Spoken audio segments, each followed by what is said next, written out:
پھر اس سرزمین میں علامہ اقبال جیسی شخصیت پیدا ہوئی ہے. یہ ساری چیزیں جو ہے یہ در حقیقت اشارہ کر رہی ہیں کہ یہ ملک مشیت ایزدی کے کسی طویل سلسلے کی ایک کڑی ہے. اور وہ سامنے آ گیا تھا کہ سن 47 میں یہ قائم ہوا ہے، اور پورے 9 مہینے بعد 14 اگست اور 13 مئی، 14 اگست سن 47 اور 13 مئی سن 48، پورے 9 مہینے بعد اسرائیل عالم وجود میں آ گیا. اللہ تعالیٰ نے اس عالمی بیماری، اس کے لیے جو علاج ہے وہ پہلے پیدا کیا ہے. جیسے کہ حدیث میں آتا ہے ما انزل اللہ من دائن الا انزل لہ دوان، اللہ تعالیٰ نے کوئی بیماری ایسی نہیں اتاری کہ جس کا علاج بھی نہ اتار دیا ہو.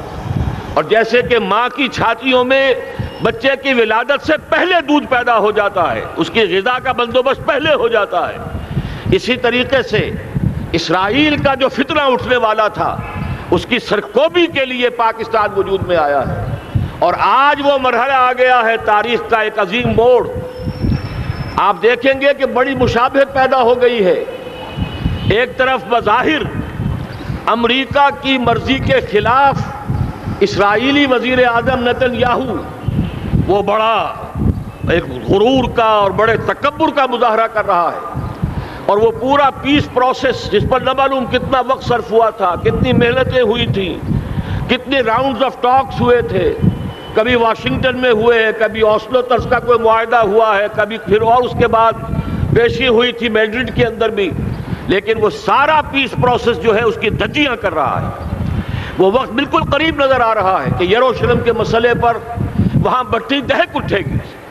اور احادیث نبویہ میں جو خبریں دی گئی ہیں کتاب الملاحم کی احادیث میں معلوم ہوتا ہے کہ اب اس کا آغاز ہونے والا ہے. نتن یاہو کو امریکہ کے خلاف جانے کا اصل میں حوصلہ کیوں پڑ رہا ہے؟ اس لیے کہ اسے معلوم ہے کہ فرنگ کی رگیں جہاں پنجہ یہود میں ہے، چاہے کلنٹن ہو یا کلنٹن کا باپ ہو، یہودی لابی وہاں کی اتنی مضبوط ہے، کانگریس میں اور سینٹ میں ان کا اتنا اثر ہے کہ کوئی بھی وہاں شخص بڑے سے بڑا طاقتور اور بڑے سے بڑا اختیارات کا حامل اسرائیل کی مرضی کے خلاف نہیں جا سکتا. یہی معاملہ یہاں نظر آ رہا ہے. بظاہر تو ناراضگی کا اظہار ہوا ہے، لیکن یہ بات اب تو کھلتی چلی جا رہی ہے. حقیقت یہ ہے کہ یہود اور ہنود کا بڑا گہرا لنک قائم ہو چکا ہے، اور یہ بھٹیاں اب دونوں طرف دہکیں گی. میں اس سے پہلے بارہا کہہ چکا ہوں، ملت اسلامیہ تقریباً 150 کروڑ افراد پر مشتمل ہے، لیکن اس میں سے تقریباً 20 کروڑ عرب ہیں. ان کو اللہ نے خصوصی فضیلت دی تھی. یہ تھے کہ جن کی زبان میں قرآن نازل ہوا، خود محمد عربی صلی اللہ علیہ وسلم عرب تھے، انہیں جو فضیلت عطا کی تھی.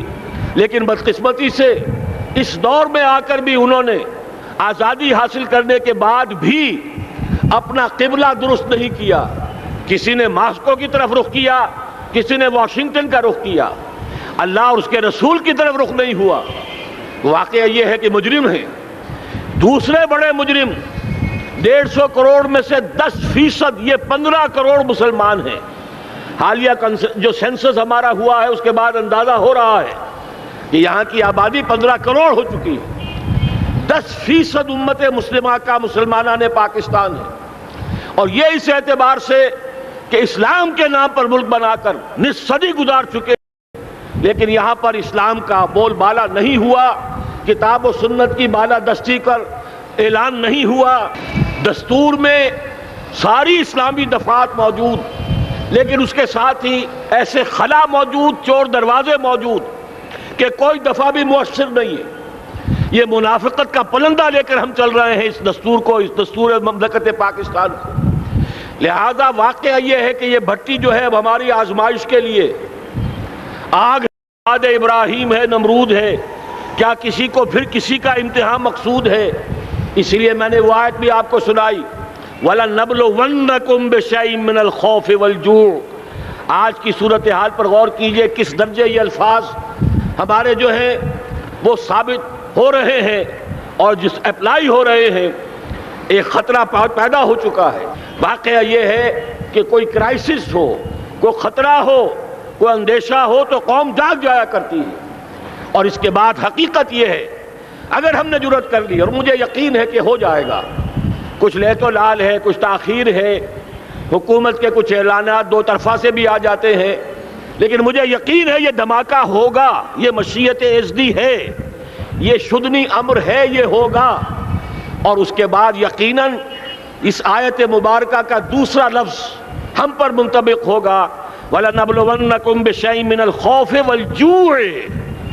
یہاں دوسرا لفظ بھوک کا لفظ ہے، ہم پر سختیاں آئیں گی یقیناً۔ الکفر ملت واحدہ، پوری دنیا امریکہ کی زیر سرپرستی ہمارے خلاف کھڑی ہوگی، ہمارے اوپر پابندیاں لگیں گی، لیکن شاید ہمارے جذبہ ایمانی کو بیدار کرنے کے لیے اللہ تعالیٰ اسی کو ذریعہ بنا دے، اور پھر اس کے ذریعے سے پورے عالم اسلام میں عوامی سطح پر جو ہمدردی پیدا ہوگی پاکستان کے ساتھ، اس کے آثار شروع ہو گئے ہیں۔ کبھی قطر کی طرف سے خبر آ رہی ہے، کبھی الاحرام کا جو ہے وہاں بات سامنے آ رہی ہے۔ معلوم ہو رہا ہے کہ جو بھی پبلک اوپینین ہے پورے عالم اسلام میں، اس کی وجہ کیا ہے؟ میں نے اپنے پچھلے جمعے کے خطاب میں عرض کیا تھا کہ جیسے پاکستان سلطنت خداداد پاکستان ہے، ایسے ہی اس کی ایٹمی صلاحیت یہ بھی خداداد ہے، اللہ نے چھپر پھاڑ کر ہمیں دی ہے۔ ایسا نہیں تھا کہ ہم نے لیبارٹریاں بنائی ہوں، ہمارے سینکڑوں اور ہزاروں سائنسدان ریسرچ میں لگے ہوئے ہوں، نہیں، اچانک اللہ تعالیٰ کی طرف سے ہمیں ایک نعمت غیر مترقبہ عطا ہو گئی ڈاکٹر عبدالقدیر کی شکل میں۔ پھر نہ معلوم کس کس ذریعے سے اس پروگرام کو آگے بڑھانے کے لیے جن پرزوں کی ضرورت تھی، کس کس ذریعے سے وہ پرزے یہاں پہنچے ہیں۔ یہ بھی خالص خداداد صلاحیت ہے، اور اس کو سمجھ لینا چاہیے کہ یہ ہمارے لیے ایک فرض کفایہ کے درجے میں ہے پوری امت مسلمہ کی طرف سے۔ اس کی وجہ کیا ہے؟ پورے عالم اسلام میں کہیں اور یہ صلاحیت موجود نہیں۔ کچھ ایٹمی دانت نکلنے کا امکان پیدا ہوا تھا عراق میں، آپ کو معلوم ہے کئی سال پہلے اسرائیل کے جیٹس آئے اور اس کی ایٹمی تنصیبات کو تہس نہس کر کے چلے گئے۔ اس کے بعد جو کچھ ہوا ہے خلیج کی جنگ میں، اس کا اگلا پچھلا کھایا پیا سارا اگلوا دیا، اور اس کے لیے جو پابندیاں ہیں شدید سے شدید تر ابھی تک چلی آ رہی ہیں۔ تو اچھی طرح سمجھ لیجئے کہ پورے عالم اسلام میں صرف ایک پاکستان ہے، پوری دنیا میں صرف ایک ملک ہے جو اسلام کے نام پر بنا، پورے عالم اسلام میں صرف ایک ملک ہے جس کے پاس ایٹمی استعداد ہے۔ ان دونوں چیزوں کو سامنے رکھیے تو پھر مشیت ایزدی میں مختلف چیزیں جو اللہ تعالیٰ کی اس تدبیر کے اندر موجود ہیں، اس کی کچھ نہ کچھ کڑیاں جو ہے ملتی نظر آتی ہیں۔ لہذا اگر یہ معاملہ اب ہو جاتا ہے تو یقیناً اگرچہ سختی آئے گی، وَلَنَبْلُوَنَّكُمْ بِشَيْءٍ مِّنَ الْخَوْفِ وَالْجُوعِ، لیکن ایک تو یہ کہ اس قوم کے اندر سے انشاءاللہ جذبہ ایمانی برآمد ہوگا، اس قوم کے اندر سے ایثار اور قربانی کے جذبات برآمد ہوں گے، پورے عالم اسلام کی اخلاقی سپورٹ اسے حاصل ہوگی۔ اور میں یہ سمجھتا ہوں کہ جیسے نوائے وقت نے بھی بہت اچھا کیا، کل یا پرسوں کے اپنے جو سر وقت پر وہ احادیث شائع کر دی ہیں، جن میں سے دوسری حدیث بڑی معنی خیز ہے۔ حضور نے فرمایا عصابتان احرزہم اللہ من النار، دو لشکر ایسے ہیں کہ جن کو اللہ تعالیٰ نے جہنم کی آگ سے چھٹکارے کا پروانہ دے دیا۔ وہ لشکر جو ہیں وہ جہنم کی آگ سے چھٹکارا پا گئے، احرزہم اللہ من النار۔ وہ دونوں لشکر کون سے ہوں گے؟ اصابت یغزو الہند، ایک وہ کہ جو ہندوستان پر حملہ آور ہوگا، اور دوسرا وہ جو حضرت مسیح علیہ السلام کے ساتھ جبکہ ان کا نزول ہوگا، اور اللہ تعالیٰ ایک مجدد، اس آخری دور کے مجدد کی حیثیت سے حضرت مہدی کو بھی ہمارے درمیان میں سے اٹھائے گا، اور پھر جو آخری فیصلہ کن جنگ ہوگی الملحمۃ العظمیٰ، اس کے لیے یہاں سے فوجیں جائیں گی ان کی مدد کے لیے۔ اب ان دونوں فوجوں کو ایک حدیث میں جمع کرنے سے اندازہ کر لیجئے کہ اس کا مطلب کیا ہے۔ یہ علاقہ پاکستان اور اس سے ملحق افغانستان، یہ علاقہ ہے کہ جو اسلام کا گہوارہ پہلے بنے گا، یہاں سے فوجیں جائیں گی، اور دائیں بھی اور بائیں بھی، مشرق میں بھی اور مغرب میں بھی، اور یہیں سے انشاءاللہ تعالی اسلام کا جو عالمی غلبے کا جو وعدہ ہے اللہ کا، کی خبر دی ہے محمد الرسول اللہ صلی اللہ علیہ وسلم نے۔ لا يبقى على الارض بیت وبر ولا مدر الا ادخلہ اللہ کلمۃ الاسلام، اس روئے ارضی پر کوئی گھر بچے گا نہ خیمہ بچے گا جس میں اللہ تعالیٰ کلمہ اسلام کو داخل نہ کر دے۔ وہ حدیث کے جس کے بارے میں فرمایا گیا، حضور نے ارشاد فرمایا، حضرت ثوبان سے روایت ہے کہ اللہ تعالیٰ نے میرے لیے ساری زمین کو سمیٹ دیا۔ ان اللہ زوالی الارض فرأیت مشارقہا و مغاربہا، میں نے اس زمین کے سارے مشرق دیکھ لیے، سارے مغرب دیکھ لیے، لیکن یہ جان لو ان امتی سیبلغ ملکہا ما ذوی لی منہا، میری امت کی حکومت ان تمام علاقوں پر قائم ہو کر رہے گی جو پوری زمین کو لپیٹ کر مجھے دکھا دیے گئے۔ یہ وعدہ پورا ہونا ہے، اور اس وعدے کا نقطہ آغاز یہی سرزمین، اور جیسا کہ ہمیں افغانستان میں آثار نظر آ رہے ہیں، ایک خالص دینی مذہبی حکومت قائم ہو چکی ہے۔ افغانستان کا 80% علاقہ امن کا گہوارہ بن چکا ہے، علماء کی وہاں قیادت ہے اور حکومت ہے۔ یہ پاکستان اور افغانستان مل کر، جیسا کہ آپ کو یاد ہوگا میں نے جب تجویز پیش کی تھی کہ حکومت پاکستان فوراً تسلیم کرے طالبان کو، اللہ کا شکر ہے، میں یہ نہیں کہتا کہ میرے کہنے کی وجہ سے ہوا، لیکن بہرحال اللہ کا فضل ہوا کہ چند دن کے بعد ہی حکومت پاکستان نے تسلیم کر لیا طالبان کی حکومت کو۔ میری دوسری تجویز ابھی پینڈنگ ہے، پاکستان اور افغانستان کا کے درمیان کانفیڈریشن قائم کیا جائے۔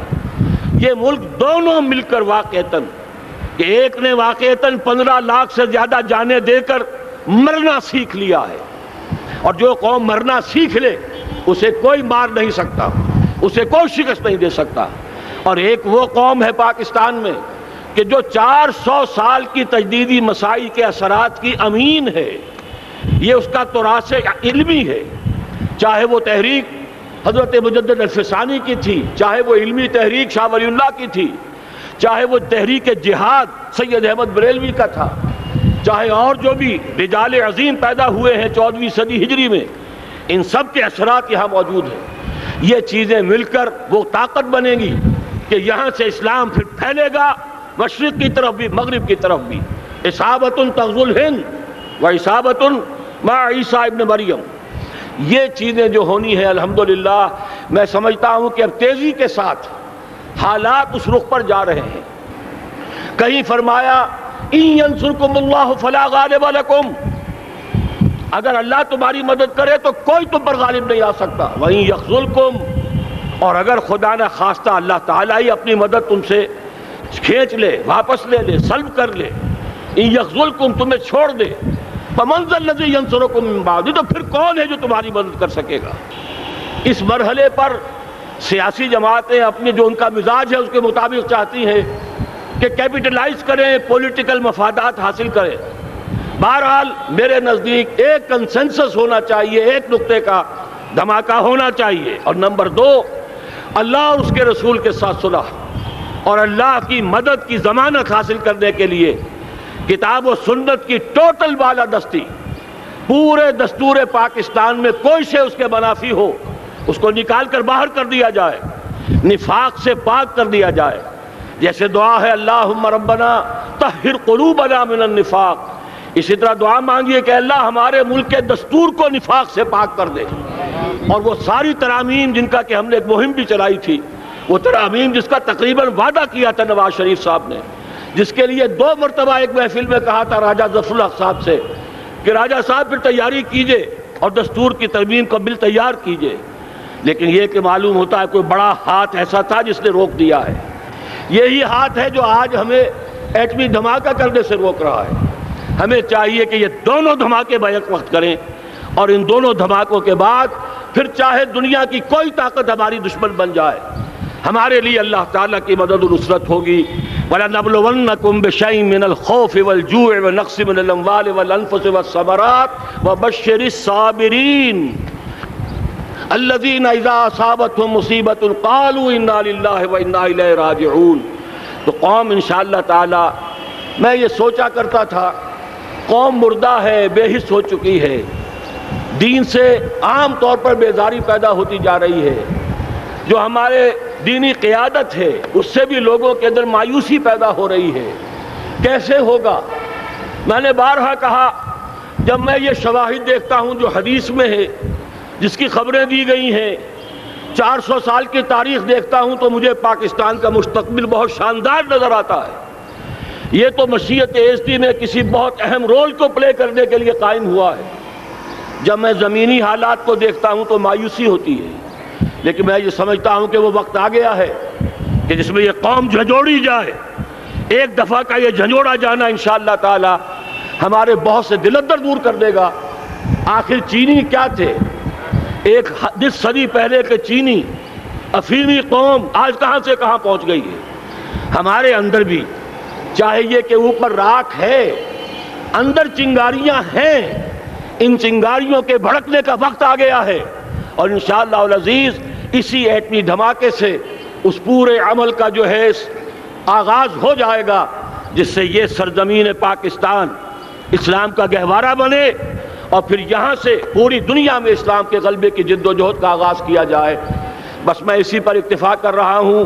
اللہ تعالیٰ سے دعا کرتا ہوں کہ وہ ہمارے حکمرانوں کو، اگر تو کوئی تاخیر ہو رہی ہے انتظامی امور کی وجہ سے، کوئی بات نہیں، بہرحال معاملہ ایک اچانک ہو گیا ہے، لیکن مجھے توقع ہے کہ انشاءاللہ وہ دھماکہ ہوگا اور جلد ہوگا۔